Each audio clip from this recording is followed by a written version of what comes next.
Alright, karibuni sana to the Kisumu Talk Show. We are so glad you could join us. And of course today we are coming to you right from Tomboya Estate.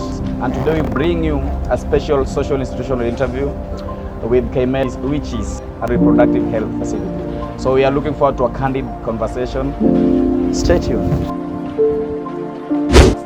My name is Caroline Nyandat. I'm a nurse midwife, and I'm also a sociologist in terms of my profession. At KMET, I am the lead of reproductive and maternal health intervention at KMET. And overall, young people are our integral part in reproductive health. And as KMET, we have ensured that young people are able to get the right information and services through various approaches, both at the community, at the facility, and also their involvement at policy level. So KMET targeting the underserved communities, we ensure that young people who are marginalized can get information through their peer providers, where we say young people like them who are educated, who are trained on matters of reproductive or sexual health, and they're able to cascade that information to their fellow peers.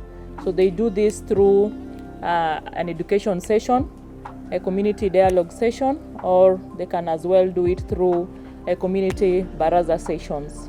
So when they get young people who require services, the peer providers would then link them to our youth-friendly clinic, where they will be able to have a trained provider who is youthly and who is friendlier, who shall be able to tackle their issues through a counseling approach and give them that holistic care that they need. So at our youth-friendly clinic, we ensure that services are integrated, meaning a one-stop kind of service care, where a young person will be able to get whatever service they need that pertains to their sexual reproductive health needs. In case they have further complications, since our youth-friendly clinic is not a 24-hour run clinic, we will then link up with our government facility like JOTRH here, where they will be able to get further care and support, and we will be effectively do further follow-up. We have also ensured that young people who would not want to come to our clinic can still get the right information and be linked to other points of care, where we use our toll-free. We have our toll-free line. And the peer providers have been able to market this to ensure that any youth at the community can be able to speak to a professional and get support through that care. We further also have psychosocial support that we give to these youths, and through the various counselors that we have, any young person who has issues around sexual gender-based violence can as well be linked to our Freedom House, where they can be able to get professional counselors who will give them counseling and psychosocial support, and further be able to link them to other approaches for points of care. So our point of engagement is through a multi-sectoral approach, where we have worked with various sectors to ensure that our intervention can be supported either through the Ministry of Education, the Ministry of Health, Ministry of Gender, and so that is the approach that the Reproductive Health Intervention Department at KMET has been able to have in place. Teenage pregnancy is a menace in Kenya, and one key thing that KMET has ensured that we have in place is to ensure that we have a multidisciplinary kind of engagement.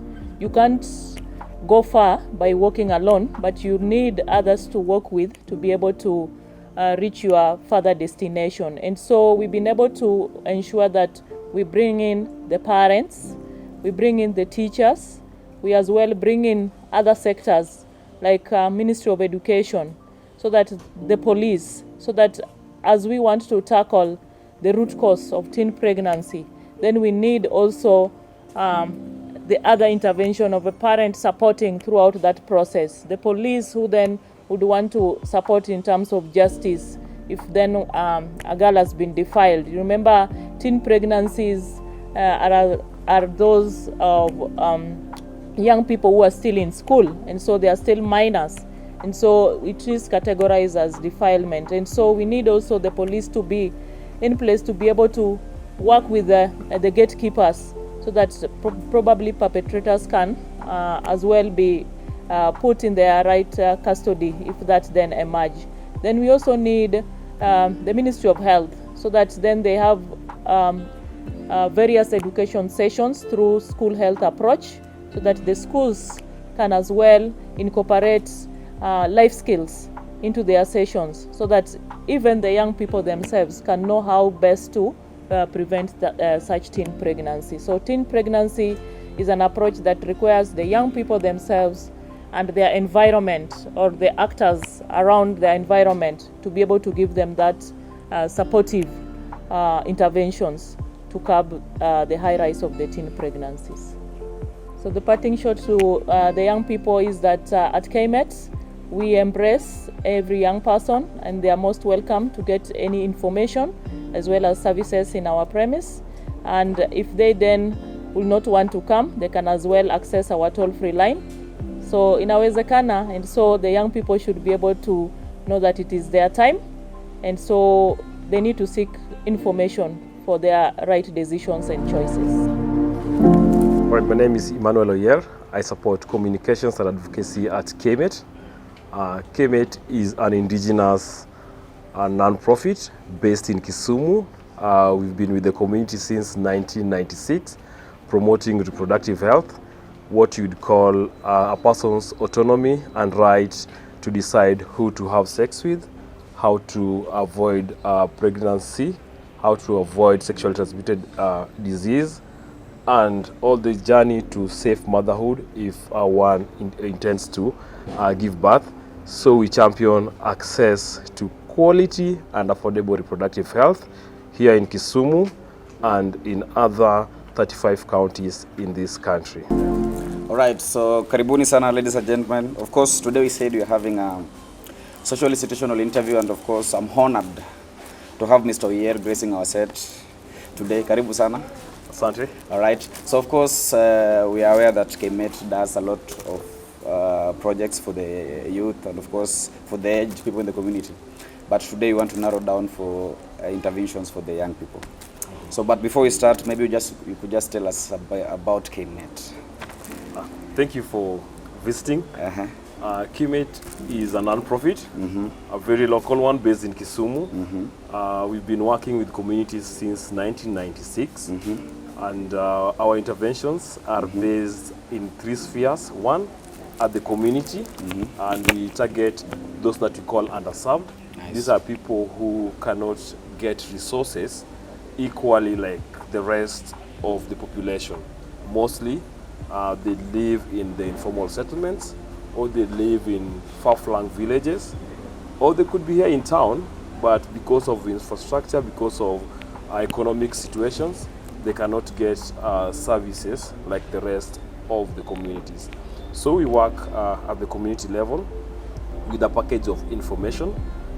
We'd want everyone to have the right information about their health, particularly reproductive health, so that they are able to make informed choices and decisions regarding their health.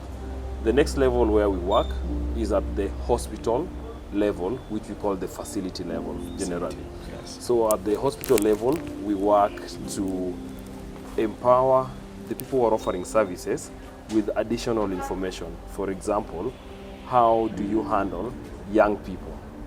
Because young people are a different cohort. We have special needs, so we offer a package of training, or what we call capacity building, to health providers. We look at the systems. Are they friendly enough for young people to be able to access services? Are they non-discriminatory to allow people to come for services without feeling that they are being profiled? And away from the health service delivery, we work at the third tier. It's called the policy level, because everything that affects mwananchi down here, there are people somewhere who wrote a policy on how it's supposed to be implemented. So here we work with county governments, especially the executives at the health department, education department, gender and livelihoods, Ministry of, Department of Sports. We work to ensure that they have policies that will allow services to reach the person who is at the lowest level, of the society. And we also work with legislators, that's the MCAs, because if you may have a policy, because a policy document is what tells you how a particular project is supposed to be run in the county or in the government. But we work with the legislators to ensure that some of these policies are funded, there is budgets attached to them. So we engage them and use the voices of the young people and tell them this is what the young people are saying. Could we please allocate budgets for this? So our interventions are in those three levels: community, Nice. health facility, and at the policy level, what we call advocacy. Actually. Advocacy. Nice. So you have interventions at three levels. Exactly. So we are at the headquarters of KMET, and of course we have so many informal settlements around the area. Let me just be exact on the slums. You have Bunga slums, you have Manyata, you have Galenda, all right, and so many other informal settlements. And of course we have so many risky behaviors amongst the youth, like drug and substance abuse, forced marriages, and all that, all right. So how do you guys come up with the practical solutions, or rather longer-lasting solutions, to ensure you curb this? Great. Actually, KMET is just right next to Obunga. Nice. When you cross the road, you get to Obunga. Nice. Most of our clients come from Obunga. The food that we eat comes from Obunga. And we have a portion meal. All Obunga residents, most of them come here to mill their maize. But to how we ensure that we have practical interventions for young people, especially in the informal settlements, is to have conversations with them and to listen. Nice. We have realized that for a very long time, we had certain interventions that were coming with predetermined solutions. Ambao unasema, we have this solution for you. We want you to do this and that. And it has failed because, first of all, it is disrespectful to imagine that people do not have solutions for their problems, that you have all the knowledge for their problems, and nobody wants to be told what to do.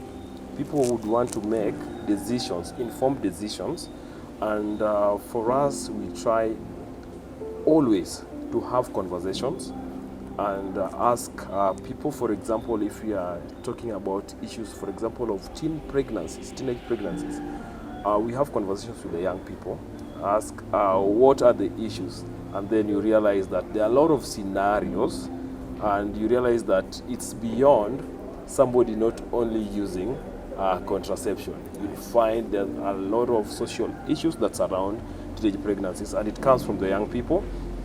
And with those voices, we are able to probably approach partners who think alike, who we are aligned with, and we have interventions. Right now, our model is that we do not talk about young people if they are not in the room. So they have to be the majority in the room to speak and scrutinize is what the interventions we are making. Does it make sense to the young people out there? Yeah, so we do a lot of listening and we carry a lot of conversations, which we later on translate into proposals and interventions that speak to the needs of the young people. Nice. All right. So while doing all these, while doing the interventions, I'm sure there are some of the youths, or rather your target group, that may shy away from coming out. So how do you guys do this in a way that they don't feel they will be profiled? Yeah, that's usually really an issue, especially when you're talking about people fear being profiled when you're talking about sensitive issues like sexuality. For example, if you're talking about sensitive issues like addressing unsafe abortion, somebody would want to say that, sitaki kuonekana mimi ndio nilikuwa nimuuliza hii swali. So what we usually do is that we have a package, a wholesome package of information that is age appropriate, so that we say if we are going to be meeting for example, teenagers who are 14 to 16 year olds, then we have a general package. We could be talking about menstrual hygiene that involves managing periods and all that. But in there is when somebody also gets to know that when you are having your period, if you have sex, when you're already in the age you're having a period, if you have sex, you'd get pregnant. So, and we allow them to have questions. So one of the way of ensuring that people do not feel profiled and stigmatized is that we offer a very friendly information package. And then we have other avenues of communicating to the young people, like the toll-free number over here, 0800 72455. Call anonymously. You don't even have to give your real or correct name. You'd find a friendly health provider at the end of the line. You'd speak about your issue. If you need to visit a health facility physically, you'd be requested to come over. In case you do not want to come over or you cannot, then we'd refer you to the nearest health facility, and we usually try to ensure that if we are giving you a referral, then we've spoken to somebody on the other end so that they're expecting you. You do not go to meet a stranger. So we've had a lot of traction, people calling the hotline when they have sensitive issues, when they have issues that they feel pressing them, but if they put them out there, people would be able to, probably people would profile them. And social media also works a lot, especially inbox. They say, they just slide on the inbox. When you put up probably a post, you'd never see a lot of reactions, but people come to the inbox. Yeah, so one of the things we've ensured that whatever we discuss with an individual remains confidential. Nice. Exactly. So speaking of the same, if an individual reaches out to the toll-free number and the intervention requires it requires a medical facility, do you guys facilitate the expenses?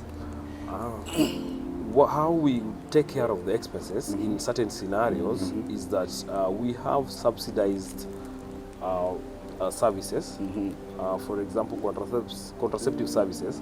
If you are to get those services at a KMET affiliated clinic, you'd find that the rates are down. For example, if you are going to get a Depo-Provera shot, that is the family planning or contraception shot, if you walk into probably KMET affiliated health facility, you'd find it at around, say, 50 shillings. In certain circumstances, maybe it might be free, although somebody is paying for it in the background. Yeah, nice. Yes, but then you'd find it's around 50 shillings. Maybe if you are to have an implant, that's also a contraception, the one that is inserted at the arm, you'd find it's about 200 shillings or 100 shillings, depending on the facility.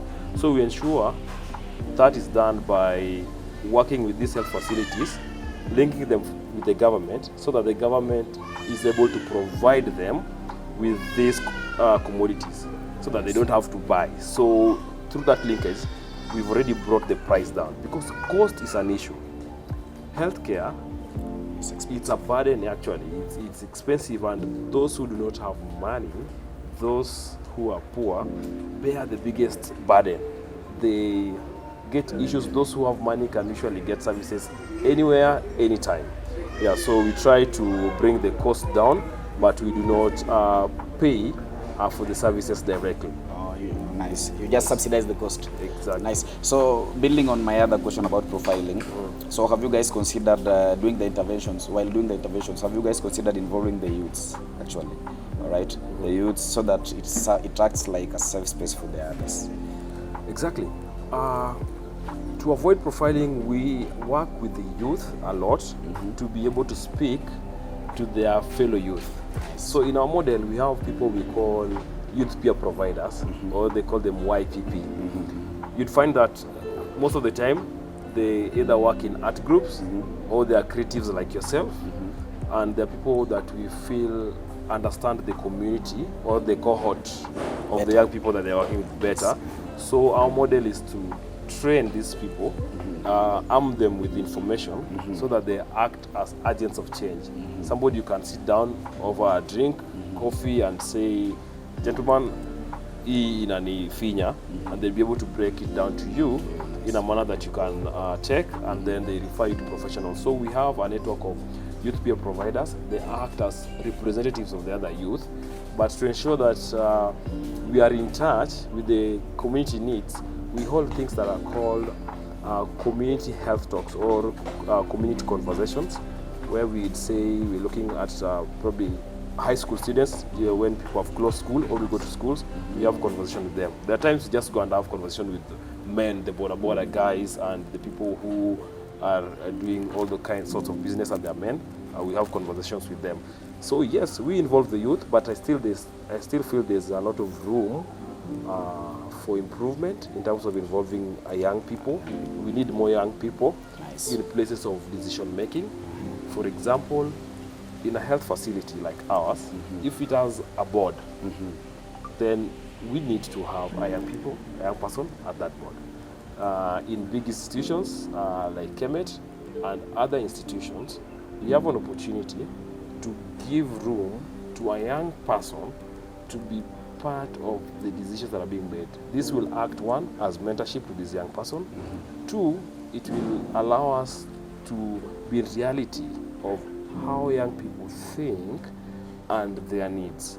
So at the program level, we've done that successfully, but I'm saying there's still a lot of room for improvement with other organizations and KMET as well. Nice. So speaking of at the program level, let me now narrow down to the community level. Yes. So once you guys have done the interventions, and of course you've done the mentorship part, so what kind of support, or rather, does one benefit from all that at the community level? Yes. At the community level, the biggest impact that we look to have and that normally we'd achieve is when somebody is empowered to make an informed decision. For example, if we have a youth or a young person who is sexually active, a young boy like yourself, and has a girlfriend or is in a relationship, what we'd like to, usually our desire is you have information so that you know if you are having sex, then you know that pregnancy would occur, and if it occurs, then this is the journey that the pregnancy will take. This is how you're going to take care of the pregnancy and your partner until you have a safe delivery, or otherwise, if you wanted to prevent the pregnancy, then you need to do 1, 2, 3, including use of contraception and all that. So for us, the biggest impact is you arm somebody with information so that the decision that they're going to make, whichever decision it is informed. They have the correct information. And the other issue is having their voices heard. We are working hard to have the underrepresented, and these are usually women and young people. Do you know we have a country and a world where men like myself and other men sit down and make legislations over women's body, and the women are not in that room. They don't speak. They tell you that for you to, for example, get assisted delivery, if you cannot give birth, then probably you need to go to Nairobi, sit before a board, and they vet if they can get, for example, in vitro fertilization. And there's a bunch of men sat down to make these rules without hearing the voices of the women, what they want. So what we are working on right now is to be able to have young people like yourselves. You speak for yourself. You don't have some representative somewhere, some middle-aged man saying that I want to speak for you. Nice, yeah. And the same we do that for young women, so that your voices are heard, and where your voices are really needed is at the policy level. And most young people shy away from that because you don't know, how am I going to speak to the MCA? How am I going to ensure that our needs are in the budget? Because, for example, when your mom goes to a budget making committee, because we have these people who come in to the community when the budget process has begun and tell you what are your needs, they're likely to say, we need probably a toilet in, for example, Manyata Market, we need this road made. But probably you and your team, you need a space where you can go and do serious video editing without power outages. Nice. You need somewhere with stable internet. But that is never taken care of because we shy away from those spaces. Nice. So we try to encourage young people, and that is where information comes in, to tell them, if you wish to have the government to do something, then these are the avenues in which you have there. So if you come for a budget community participation activity and you mention that, and you are several young people, you mention it in Manyata A, you mention it in Manyata B, then the government will likely take up the suggestions, and our role now as community, civil society organizations or NGOs will be to help and hold the government accountable and say, these people said they wanted this and that. Time. So yes, we have those interventions at the community, we sponsor them, and we are usually open for young people to bring in proposal and say, we have this kind of event, are you able to come and offer services? Are you able to come and offer information? We love those kind of partnerships, and we have a clinic here at KMET. It's a youth clinic that one is able to just walk in and seek information. For you won't need to pay consultation just to talk to the nurse and get information. What incentives do you guys have to the young people to involve them in this activity? The incentive that the young people would get by being involved in this development work that we do is in itself, first of all, personal growth, because when you align yourself to the issues that affect your community and you're able to be part of the people offering solutions, even if you're not getting cash money, but then you are building your profile in terms of your understanding of the real life issues, to you're being part of the solution and you are a beneficiary yourself. What's your long-term play as an institution as we come to the end of the interview? In the long term, we hope that young people, and we believe that young people should have the urgency to make the right decision, that is informed decision. So our advocacy is that all young people deserve a right to the right information. We should not stifle information about one's own body and his decisions to, in his decision to whether to engage in reproductive matters, who to have it with, when to have it, and even if they want to delay it, how to do it. Nice. So as we come to the end of the interview, just one word to youths watching, and of course you can give us your toll-free numbers and tell us where we can access all these facilities, or rather the locations and the plug lines. Thank you. KMET is based in Tomboya Estate. Yes. We are adjacent to the former Women Reps office, or you can access KMET through Obunga. Just say you're going to KMET Health Complex. You can reach us through our toll-free line. You won't be charged. It is 0800 724 500, or through the social media, KMET.Kenya on Facebook, KMET_Kenya on Twitter, KMET.Kenya on Instagram. If you have a confidential issue, please inbox and we'll respond immediately. And to the young people who are listening, I'd love you to know that your voice matters. It is no longer an issue of us providing a safe space, but you need a bold space, somewhere you can speak freely and boldly, and we offer that to you. Health is a right, and if you're not getting the right services, we would help you and help your community to engage with the policy makers so that you have access to dignifying and quality healthcare. So ladies and gentlemen, thank you for joining us, and thank you for watching this candid conversation on youth advocacy and reproductive health. Make sure to reach out to KMET in case you have any issue at hand regarding today's topic of conversation. Asante sana. Thank you for finding time. Thank you.